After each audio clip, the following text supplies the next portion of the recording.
जय शनिदेव, जय श्री राम भाइयों। आज का जो हमारा विषय है, नारियल से गुप्त धन की खोज कैसे की जाती है, क्या इसमें सत्य है क्या असत्य है, इस पर आज हम चर्चा करने वाले हैं, विश्लेषण करने वाले हैं। अगर आपने चैनल को फॉलो नहीं किया, सब्सक्राइब नहीं किया, सबसे पहले चैनल को फॉलो करिए, सब्सक्राइब करिए, लाइक करिए, शेयर करिए, वीडियो को पूरा देखिए। देखिए, जो भी मैं आपको जानकारी देने की कोशिश करता हूँ, बिल्कुल सही जानकारी देने की कोशिश करता हूँ भाइयों। तो देखिए, बहुत से हमारे शिष्य लोग हैं या फिर कुछ लोगों ने मुझे सवाल पूछे, गुरुजी आपके पास में इतना ज्ञान है, तो जो लोग कुछ नारियल से गुप्त धन खोजते हैं, निकालते हैं, क्या वो सही है? क्या नारियल से गुप्त धन देखा जाता है? क्या उसकी खोज की जाती है? क्या अगर की जाती तो फिर कैसे की जाती है? क्या है उसका सारा हमें जानकारी दीजिए। तो मुझे लगा कि एक व्यक्ति को जानकारी देने के बजाय उस पर एक वीडियो बनाया जाए और सभी को जानकारी प्राप्त हो, ऐसा मुझे लगा। इसी वजह से मैं आज ये वीडियो बनाने जा रहा हूँ। तो देखिए, नारियल का जो जो शास्त्र है, जो सनातन धर्म का जो शास्त्र है, उसमें नारियल को जैसे राहु माना गया है। और राहु यानी एक आविष्कार है, ठीक है। राहु यानी एक खोज है, एक आविष्कार, एक साइंटिस्ट है। कौन? राहु। तो नारियल को खोज करने में इस्तेमाल किया जा सकता है, ठीक है। तो कैसे? अभी कुछ लोग नारियल से पानी देखते हैं, आप सब लोग देखते हैं कि नारियल को कैसे लोग पानी देखते हैं। बहुत से लोगों को, कुछ जो आम लोग हैं वो भी जानते हैं कि पानी कैसे देखा जाता है। और जो नारियल है 95% पानी दिखा भी देता है, ठीक है। लेकिन वो सही पानी देखने वाला होना चाहिए, सही अच्छा गुरु ज्ञानी व्यक्ति होना चाहिए, तब वो सही तरीके से पानी देख पाएगा।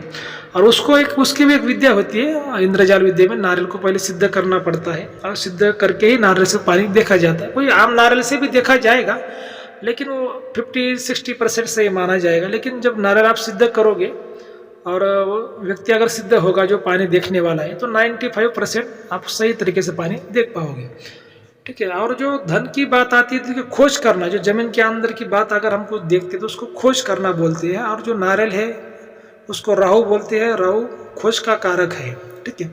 इसी वजह से नारियल से खोज की जाती है। लेकिन धन के मामले में अगर बोला जाए, गुप्त धन के मामले में, तो गुप्त धन की नारियल से खोज नहीं करते। गुप्त धन की शक्ति की नारियल से खोज करते हैं। और गुप्त जो नारियल है वो शक्ति को बता देता है, और फिर शक्ति जो है धन को बता देती है, ठीक है। बहुत से लोगों को क्या लगता है कि भाई हम जहाँ पे धन है वहाँ पर ही नारियल नाचेगा, नारियल दिखाएगा।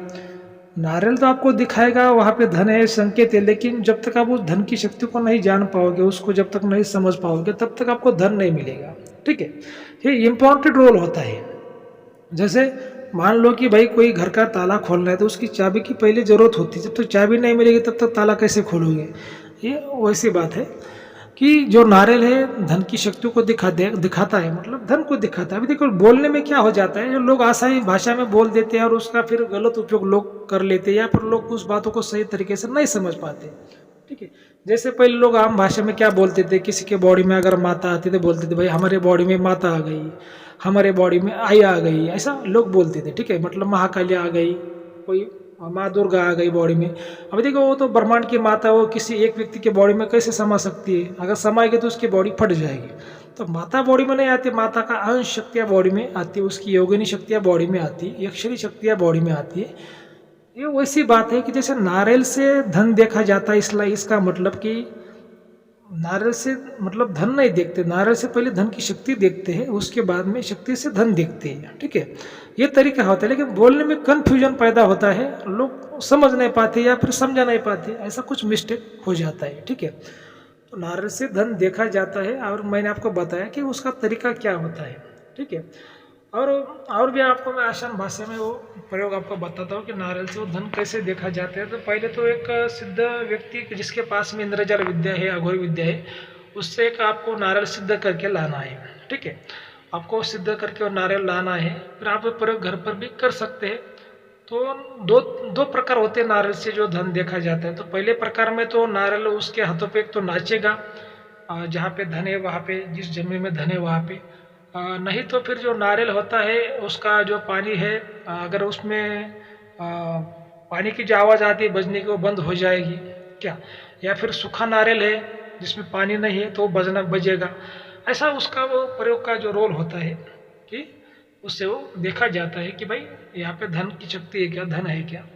लेकिन ये इतनी बातें आसान नहीं होती। गुप्त धन के लिए पूरा कुंडली, योग, राशि सब कुछ देखा जाता है, क्योंकि जो धन होता है कर्म से नहीं मिलता। भाग्य से मिलता है, नसीब से मिलता है, उसको नसीब भी देखा जाता है, भगवान की कृपा देखी जाती है और सब कुछ उसको उससे देखा जाता है। क्योंकि जिसको धन मिलता है वो एक विशेष व्यक्ति होता है, उसका नसीब बहुत स्ट्रांग होता है और उसको जो भगवान धन देता है तो कोई धर्म कार्य के लिए देता है। लेकिन कुछ लोग उसका उपयोग खुद बाल बच्चों को फिर बड़ा बनाने में करते हैं, तो कोई लोग धर्म कार्य में करते हैं। लेकिन उसका उपयोग पहले तो धर्म कार्य में करना चाहिए, धन का उपयोग। उसके बाद में आपको फिर आधा धन घर पे खा सकते हैं, ऐसा ही तंत्र शास्त्र में बताया गया है। तो ये ऐसी बात है कि नारियल से बहुत सी रहस्यमय शक्तियाँ देखी जाती है, बहुत सी कुछ नेगेटिव शक्तियाँ, कुछ आत्माएं हो, प्रेत आत्माएं हो, धन हो, पानी हो, मतलब खोज। ठीक है, तंत्र शास्त्र में नारियल को एक तरह से खोज माना गया है, खोज करने की शक्ति। ठीक है, खोज करने की शक्ति माना गया है। लेकिन उसके भी एक अलग अलग मंत्र होते हैं, अलग अलग मंत्रों से नारियल को हर काम में अलग अलग बार अभिमंत्रित करके उससे खोज की जाती है। जैसे पानी देखने का कुछ अलग मंत्र होता है, धन देखने का अलग मंत्र होता है, उससे उसको अभिमंत्रित किया जाता है। कुछ नेगेटिव शक्ति देखने का, कुछ आत्मा, प्रेत आत्मा, कुछ यक्षिणी देखने का कुछ अलग मंत्र होता है। जैसे कोई साधना सिद्ध करने के लिए भी नारियल का यूज़ किया जाता है। नारियल पे हाथ रख के अगर कोई तंत्र साधना करता है तो वो जल्दी सिद्ध हो जाती है और वो नारियल आपके बॉडी का कवच बन के आपकी रक्षा भी करता है। मतलब अलग अलग बातें होती है, ऐसा कोई आम इंसान घर पे प्रयोग नहीं कर सकता। ऐसी बातें पहले तो गुरु के आदेश पर करनी पड़ती है, कोई आश्रम में सीखनी पड़ती है, गुरु करना पड़ता है। इतनी बातें सुनने में आसान लगती है लेकिन इतनी बातें आसान नहीं होती। अब बहुत से लोग क्या करते हैं भाइयों कि घर पर ऐसा वीडियो में बातें देख के घर पर कुछ तंत्र मंत्र टोटका करने की कोशिश करते हैं, लेकिन ऐसा नहीं करना चाहिए। उसका उल्टा रिएक्शन फिर आपके ऊपर हो जाता है, क्योंकि हर बात आपको जब दिखेगी तो उतना आप करोगे, ऐसा कभी नहीं हो सकता। हमें दिखने में कोई बात है बहुत सी आसान दिखती है, लेकिन जब करना चालू कर दोगे तो कठिन हो जाती है। ऐसी बहुत सी बातें हैं। तो मेरा ये मानना है कि जब आप गुरु करते हो और गुरु की ईमानदारी से तन मन धन की सेवा करते हो, उसके सानिध्य में रहते हो, उसका मन विश्वास जीत लेते हो, तो सभी आपके समस्याओं का आपको सवाल मिल जाते हैं, हल मिल जाता है, उपाय मिल जाते हैं। लेकिन गुरु भी त्रिगुणात्मक ज्ञानी होना चाहिए, इस बात को आपको ध्यान में रखना है।